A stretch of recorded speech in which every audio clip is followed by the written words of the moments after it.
নমস্কার বন্ধুগণ, সকলে কেমন আছেন? আশা করি প্রত্যেকেই ভালো আছেন। ঝুমুরস হেলদি হেসেলে নতুন একটা রেসিপি নিয়ে আপনাদের সামনে চলে এসেছি।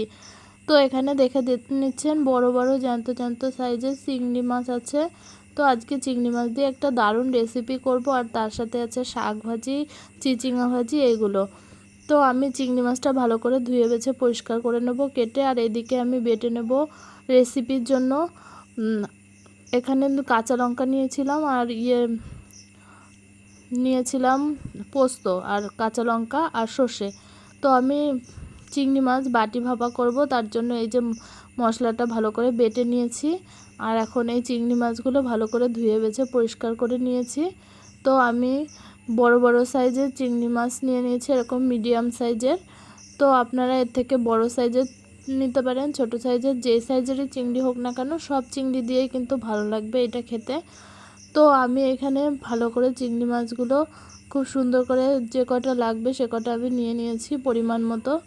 তো এখন এই মশলাটা কিন্তু একদম জল ছাড়া বেটে নিতে হবে, হালকা জল দিয়ে, বেশি জল দেওয়া যাবে না, তাহলে কিন্তু চিংড়ি মাছের ঝোল হয়ে যাবে রান্না করতে গিয়ে। তো এবার আমি মশলাটা দিয়ে দিয়েছি, এখন দিয়ে দিচ্ছি পরিমাণ মতো লবণ। এখানে কি কি মশলা শিলে বেটে নিলাম দেখলেন তো। পোস্ত, সর্ষে, আর 4 পিস কাঁচা লঙ্কা। ঝাল যারা যেরকম খান সেই অনুযায়ী নেবেন। তো আমি এখানে লবণ, হলুদ আর সর্ষের তেল দিয়ে ভালো করে ম্যারিনেট করে নেব। এটা ম্যারিনেট করে মোটামুটি আধা ঘন্টা মতো রেখে দেবেন আপনারা, তাহলে কিন্তু তেল ঝাল মশলাটা খুব ভালো করে চিংড়ি মাছের গায়ে মেখে যাবে এবং চিংড়ি মাছটা খুব সুন্দর নরম হয়ে যাবে।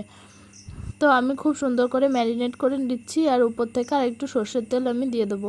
খুব সুন্দর করে কিন্তু একটু টাইম নিয়ে আলতো হাতে ম্যারিনেট করে নিতে হবে। খুব সুন্দর মশলাটা, এটা কিন্তু জাস্ট অসাধারণ রেসিপি, একটা ঝটপট ওয়েতে বানিয়ে নিতে পারবেন হাতে যদি আধা ঘন্টা সময় থাকে। অন্য কিছু খেতে মন না চাইলে খুব টেস্টি এবং খুব মজাদার রেসিপি, খেতে কিন্তু খুব ভালো লাগে। যারা যারা চিংড়ি মাছ পছন্দ করেন অবশ্যই বানিয়ে খেয়ে দেখবেন। আমার তো খুবই প্রিয় চিংড়ি মাছ, তাই জন্য আমি এটা রোজ মাঝে মাঝেই বানাই। তো এখন তো আর নারকেল পাওয়া যায় না যে নারকেল দিয়ে মালাইকারি বানাবো, নারকেলের অনেক দাম। তো নারকেল বেশি পাওয়া যায় না বলে এখন আমরা এইটা খাই বেশি।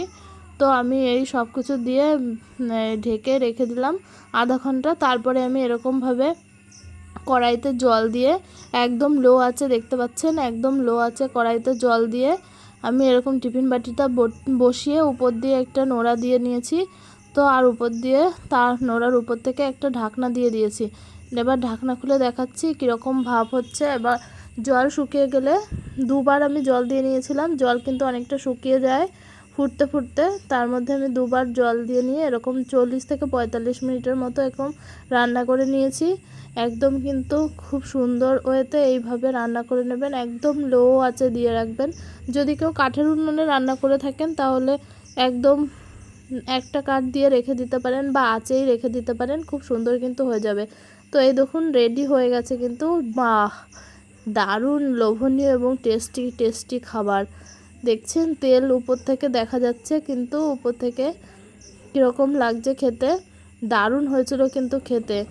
এই যে একদম কাছ থেকে নিয়ে দেখাচ্ছি, খুব সুন্দর হয়েছিল খেতে। আর এদিকে কি কি রান্না করে নিয়েছিলাম, এখানে ছিল পুঁটি মাছ দিয়ে গাটি কচুর তরকারি। তো এই যে সেই আমার স্পেশাল রেসিপি। তো আপনারা এইভাবে যদি কেউ বানিয়ে খেয়ে থাকেন অবশ্যই আমাকে কমেন্ট করে জানাবেন, কিন্তু জানাতে ভুলবেন না। আর আমার ভিডিওটা আপনাদের কেমন লাগে সেটাও জানাবেন। আর যদি ভালো লেগে থাকে তাহলে চ্যানেলটা সাবস্ক্রাইব করে পাশে থাকবেন, পাশে বেল আইকনটা প্রেস করে দেবেন যাতে নোটিফিকেশন আপনাদের সামনে খুব তাড়াতাড়ি চলে যায়।